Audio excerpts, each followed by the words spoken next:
Good evening. You're listening to the Xtreme Movie Show. I'm your host, Rob, with RDV from the Great Midwest. We are in the Xtreme Studios here just west of Orlando, Florida, in the Pine Hills Palace. We're going to be continuing our talk about Landman, Season 2, Episode 2. RDV, I just got done watching this episode a few minutes before we went online here to talk about it. And despite all the different shows that are out there, for some reason after Season 1, I really didn't know what to expect. Thought we had a lot of fun in Episode 1 of Season 2 here. This episode is very powerfully emotionally. It hits really, really hard. This is what good drama should be. It's pretty much almost an A+ episode for me, really. And all I got to sit there and say is there's some powerful father-son stuff in here in a lot of different ways. And Charlie, whatever his main son's name is, the one that's digging all the wells, Cooper. I am hypnotized by him and his situation and what's going on. It's so good. I really found myself thinking this is even better than Season 1. What a fantastic second episode here too. Plus, we have some developments with other things and other characters, which we'll get into. But what's your quick take on this episode so far? Well, Sin's the father, and then it was a really cool, great title for this. I had a feeling, we're gonna get a moment with just Cooper. I didn't really expect Cooper to go along with them, but I know Cooper has been involved in the story. You know, him patching up his relationship with his dad, at least trying to. But we know that Tommy does not get along with his dad, and at the end of that first episode, when he learns that his mother died, he didn't seem to be too concerned. He's kind of like, "Okay, it's over. I gotta go bury her." And this episode is of him having to deal with not only that, he has to go pick out a casket, but he has to go eventually meet his dad at the end of the episode. But along that way, though, he has not only is dealing with a couple of things. He's got, it turns out that Monty had this to deal with his company, and when his offshore oil rig died, the insurance company paid it all full. And turns out they're gonna try. They end up going to Demi Moore, who's out for a jog, and she gets served. They're gonna file a lawsuit. So Tommy's welcome back, Rebecca. Yes. So Tommy calls up Rebecca, who's over at his house, who's talking with Nate, and pretty much Nate's upset because Nate says you can't send Rebecca to go talk to these people. She doesn't know anything about it. She's new, and he says no, sending her because I need you to do this other thing for me. It's so well written that the way he handles it and who's good at each thing, it's beautiful. So we get to see Rebecca. If you don't forget who Rebecca is, and if you forgot who Rebecca is, she reminds you of this episode when she goes confronts these people and then at the insurance building, and she just has fun with it, and they think they're gonna ask for us money, but then she finds out they actually avoided their own agreement they had with Monty. They were not supposed to pay out. They're supposed to wait until they dug ground and stuff. And so basically they already avoided it all. And she pretty much takes their nuts, puts them on a dinner plate, serves them, and says, you're gonna eat that shit with a smile, and there's nothing you can do about it. So. And at the end, they come to agreement, and she's like, at first I thought she was kind of gonna start tearing up a little bit because she like, but then she just kept her cool, her pace, everything, and just put all these guys in their place. It was one of the most significant power trips I've seen from a woman on the show. And I'm going to tell you now, with Demi Moore, that first speech, that was a good one. We're gonna have strong women on this show, and that's the thing about Taylor Sheridan shows. They have strong women. On Yellowstone, we had in 1920. We're getting it on here too as well. So I said this is a very, very fun show so far. While that's going on, I said let's pause for a second. I want to talk about Rebecca because I think it's the most powerful scene as far as, like you say, strength. There's other emotionally powerful things in this episode. Back in the 80s, a buddy of mine's family had a Ford Pinto, and they were the car that is supposedly, if you rear-ended them, would explode. We always thought it was funny. We'd make jokes on it, but they kind of haul ass a little right, and they were cheap. And I always remembered that. And the thing about the Ford Motor Company, regardless of how the Ford families is involved in electric vehicles and mandates all the current stuff in today's climate. There was a lot of issues with people suing them. So what they knew it was defective, and they basically said, well, you know what? We did a cost benefit as a company. We're making the decision. Fuck it. I know internally you guys told us there's a problem. This is how we're going to handle it. You just go ahead and keep producing, and that's it. Quality signed off on it. And so they've had a lot of issues with it, but all big companies do that, and they're heartless. So when Rebecca's in the table across from these guys, they're not like laughing at her and snicking at her because she's a woman. They're basically like, hey, this is what we're doing, and they're all professional, and there's a bunch of them. She's going into their territory. And her job is to basically like buy time for them to figure out what's going on, because we already know there's a fuck up in the deal here somewhere. It's not just that the insurance company fucked up the payment. There's some other thing on their side that they got to figure out that we don't know. So she's there doing just what Demi Moore did. They underestimate her too. She's front. She's put on there. But Rebecca, when she flips that switch, I don't feel sorry for her socially, because she's just too damn hot, but she's so damn good at her role and all this and that. It was orgasmic. It's like I just had steak and creme brulee and my last meal and all that. I'm watching her going, I've never seen a woman act better, more strong, professional, and I've seen a lot of strong women. Absolutely phenomenal. What a way to come back. They tried to railroad her, and she quickly turns it around and is like, no. This is how it's gonna go. Yeah. I love that about her character. Yes. She's been the same way. The only person who ever put her in her place was Tommy. Yes. For a season. Yes. And this is the first time she's been on the opposite side of the table. Usually she's on the other side table with other people, because now she's on full retainer with Tommy's, company. Well, and that's an important point, because one thing that they do well in here too, that we sometimes when we review Tulsa King talk about, they tease it, but then they don't follow up. But at the end, when they go to leave, it's not like the main guy talk. The main guy talking is always the number two. It's never the number one in these situations. Yes. And so I'm glad that Taylor, whoever wrote this episode, actually has half a fucking clue with what they're doing, because most modern writing sucks. Yeah, where women are written like men and vice versa, and all sorts of dumb stuff. But that one older gentleman at the end who was dressed impeccably well or like that, and he basically said to her, hey, take my card on the way out at some point. This is what's going to happen. He's not being a dick to her, but he recognizes the value and how good she is, and she can be an asset, and he's interested in that. And it's not because she's hot or he's trying to screw her over or anything or screw her. It's very subtle, but it's very there in these power situations. This was written by Tiller again. Okay. He's the main writer, and director Stephen K. I'm trying to look at the first episode to see if it's the same thing. Yeah, same director, same writer through the first episodes. And honestly, we need more of that, because that's the problem I have with Tulsa King and all you too, because every episode feels different because someone else is writing different director, different writer. Yeah. And that's how a lot of shows are these days, which unfortunately, so they end up being crap, But having Rebecca go on there, and the guys, even the nerve of them trying to like talk down to her a little bit, like being sexist a little bit, saying, "Oh, you're on the wrong side of this. When it burns, don't worry. Grab my card on the way out, sweetheart. You're gonna want a job." And I'm just like, what the fuck? So this is all going on. That's going on. We have another problem that's going on. So the girls decide they're going to go to their retirement home and have some fun and do some beautifully hot women. Oh my gosh. And they're going to do yoga aerobics with the old folks. So I'm glad. And they're going to have their margarita party. The margarita party. Some gin and juice. And the old people are loving it. Oh yeah. After that, they start twerking. Henry gets a little handsy. Then we get this help, like this inspector comes in a week early ahead, and let's just say they saw the old people and are dancing in there and stuff. They don't like it. There's alcohol, so and they're trying to interrogate the old people. Who supplied the alcohol? And I love the I think her name's Roseanne or whatever it is. It's like, the old lady. I ain't telling you shit. And so this guy keeps trying to talk to him, and like, what's wrong? Like, the mother's like, it's 80 years old. They can drink if they want to, and it's like, and tells her, like, you're gonna sit down and shut up. And he gets over her and he puts his arm on her. Now this is assault. He's not allowed to touch her. And she ends up assault is the verbal part, the battery is the physical thing where he puts his hand on her shoulder and then she wallops him. I loved it. She kneed him in the groin and then elbow in the face. Yep. And of course the other lady's with her, like, oh my gosh, and then trips over him. Now or did the daughter tripped her. The daughter tripped her.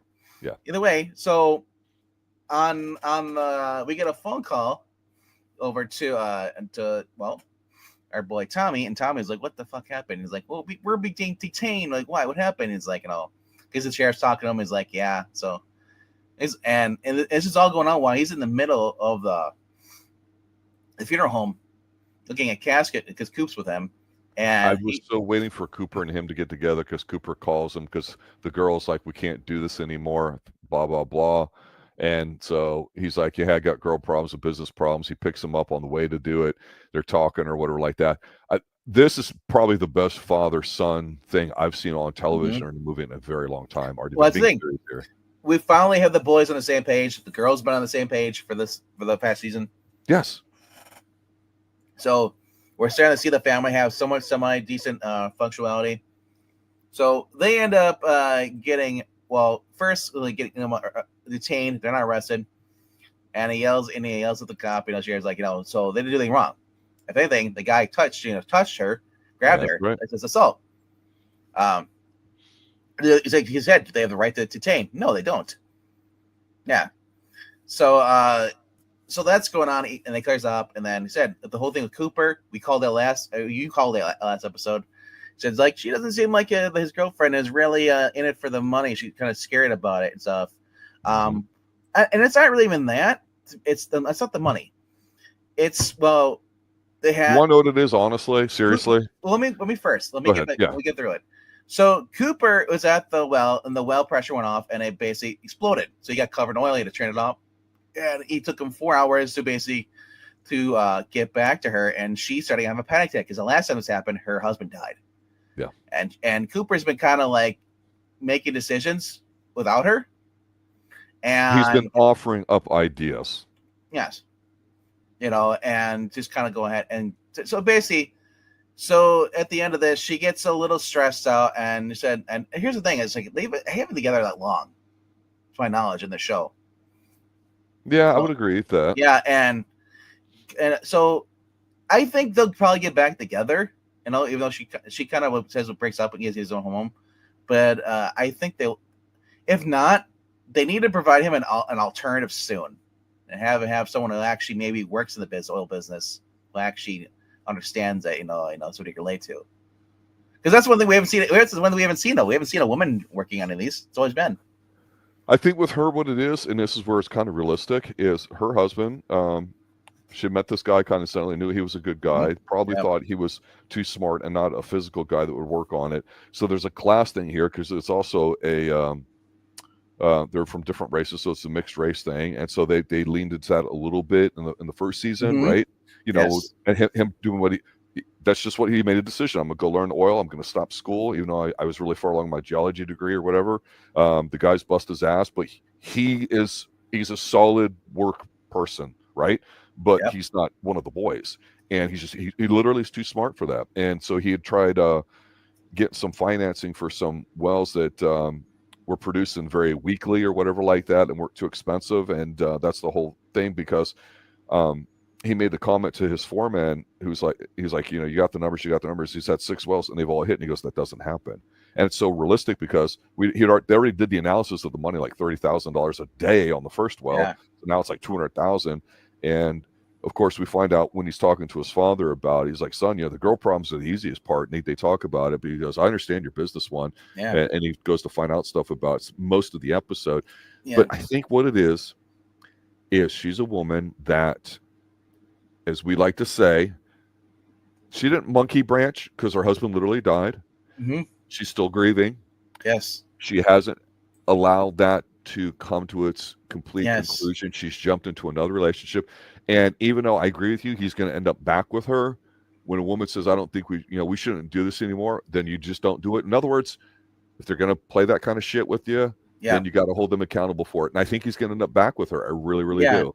I liked him as a couple, but she could have been more assertive coming to him and mentioning things about all that. And she doesn't. She says, we don't need to do this anymore. And then she tells him why, and he's sitting there stunned. And it's like, okay, that didn't come out of nowhere, but it's like, come on, they're going to get back together, but you know what they're going to be? Just like him and his mom, or his dad, Tommy and Cooper's mom, how they're kind of unstable a little bit. And that's kind of like because this exactly. whole thing, This relationship is his is parents' relationship, which we find yes, out is the grandparents' relationship, right? yes. That's why it's called Sons of the So Father. so yeah, Cooper has an issue. And not just the whole what we're dealing with here as far as the oil and stuff, or the relationship. The oil is the other one. I won't reveal who his actual secret beneficiary partner is. The one who basically 50-50 partner is until after we're done here. Yeah, the whole thing with Coop's. I want to talk about Coop's dad. We've seen him twice now. He watched the sunset and stuff, and we never really learned much about Tommy.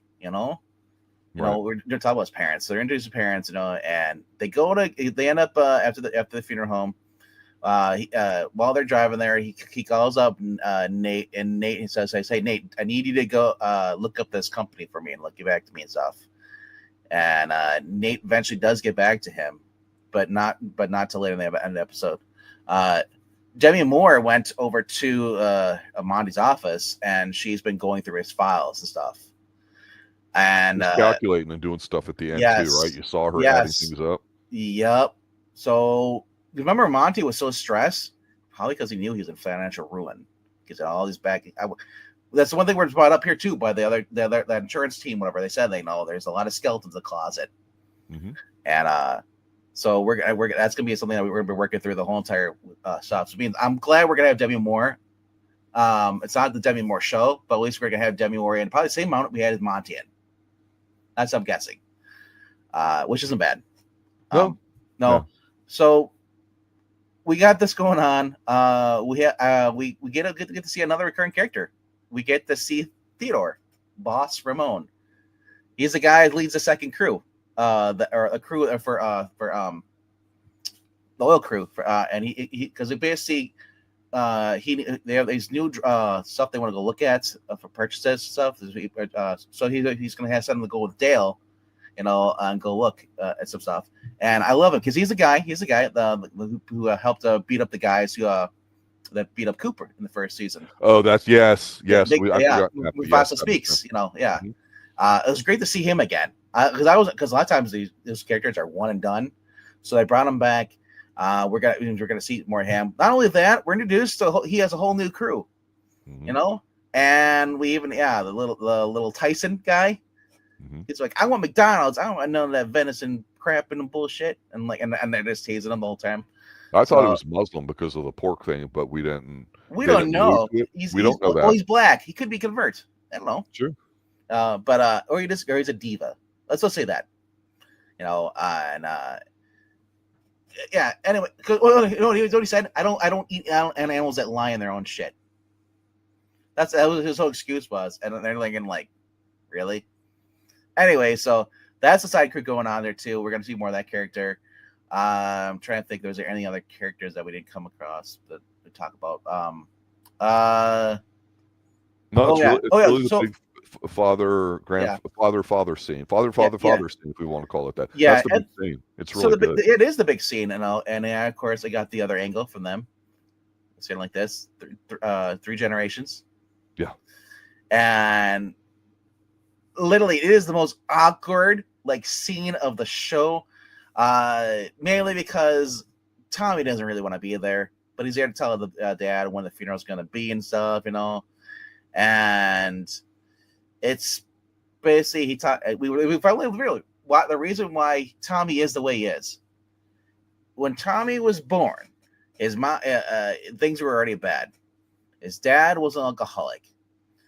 He worked on the oil stuff, oil fields, to hurt himself, his mother was a cocaine addict, and his dad was trying to, if he could, to get her clean, but there's always arguments, fighting, And then they said, and Tommy told his dad when they were driving home, it's like, it said like my dad would get drunk to deal with it, and then he'd take all his anger out on me, meaning physical fighting or either verbal or it's physically. Yeah. We don't know.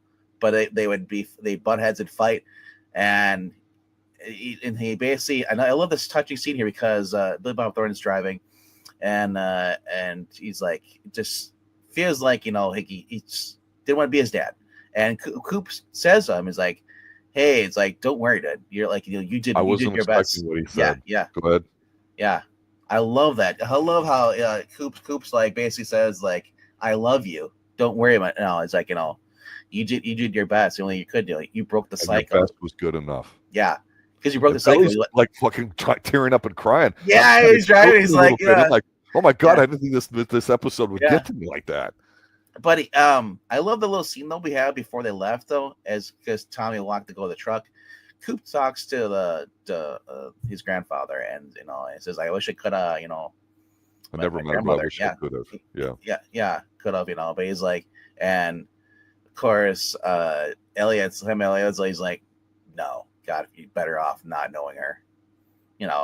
That's how bad it was, and so. And so, of course, after the sunset's over, they go in and they both leave. Yeah, and on the way back, we get to see Dale and Nathan at the table because the girls are coming home, and they're both drinking the. Go ahead. the Mikkel Ultra, which is basically I noticed that's a really popular beer now. In the past couple of years, that just blew up. That was always like a fringe beer, Yeah, but all of a sudden I see it in all these shows now. Before it was kind of like it was Miller. That's what it was. Miller or Bud. Or Hams back in the day. But now all of a sudden, like everyone's got that fancy beer and stuff, I don't know if it's really the most big popular beer now in Texas where they're at, but yeah, that's going on. And of course the girls come out and oh fuck, we're gonna eat now. So he's like, sorry about dinner, we're late, got arrested. He's like, arrested. And I love that. I love Nathan's like, something I should have been do. He's like, don't worry, Tom took care of it because they're talking to the daughter, and she's telling a story, and it's just she's cute in her own stupid idiot way, She's adorable. She's got a good heart. Yeah, and but boy, does she change though. The minute she sees her brother the next morning, because he spent the night at college, and she's out there doing her flips. Now I don't know if there's a stunt double, but she's doing her gymnastics. It looked real, but I don't know. Yeah. So she does her gymnastics and all stuff, and he comes out. The Coop comes there, talks to her, and she's like, "Oh, why are you here?" Oh, it's just like immediately, Coop wasn't even being a dick to her. Didn't say anything to her. She is just a bad person. When it comes to Coop, she just has that hatred and she blame. I guess she still blames Coop for basically abandoning her. Probably as soon as he got old enough, he left her with the parents. Right. And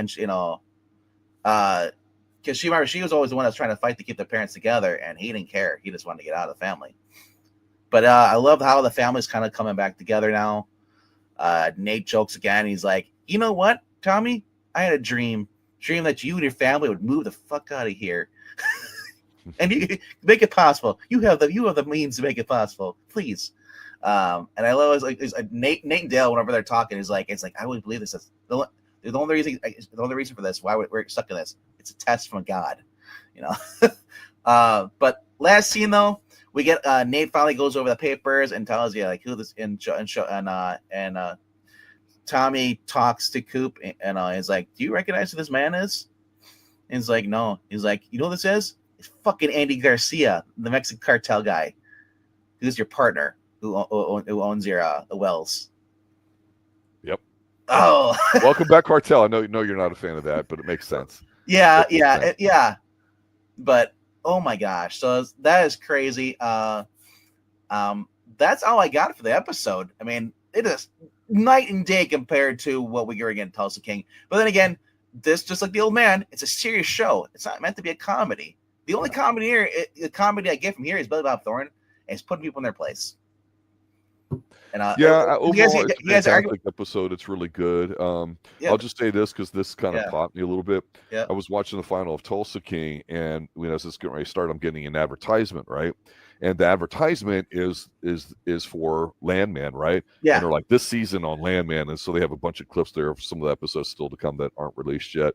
And I love the fact that you can clearly tell by watching it with the women, they not only do you get plenty of them, you get to see them emphasizing Billy Bob Thornton and the lady saying something, and then Billy Bob says to the one guy, he goes, "Yeah, dinners can be quite hectic around here," because it's like that's a point of emphasis that, hey, every 2 or 3 episodes we're going to get a dinner scene with something big happening, and I'm liking it because you can't milk that every episode. You got to do it enough. You do it too much, it's going to lose its bit. But I'm waiting for the next dinner one. You know, it can wait a little bit as far as I'm concerned. Right? Yeah.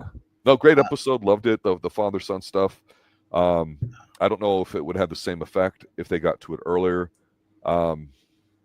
Fantastic, absolutely brilliant stuff. It's almost reignited an interest in television for me. But it's finding a good show that really does work and is written well and not stupid, has strong women on it, and for the most part, plots that aren't too stupid yet, or dumb, or just frivolous. That's amazing. I have not watched all of it, but I think a great conversation to have in the future would be: is this his best show out of all of them that he's created? Yes, and I was going to be clear. Tulsa King does have strong women in it, though. Yes. That's they're not written, poorly, but it's quirky. But the whole entire overtone of the show overshadows it. But very fun episode. So you guys know the drill. If you made it this far in the video, please click like, subscribe. You'll have fun stuff, and we'll see you guys on Sunday. Good night now.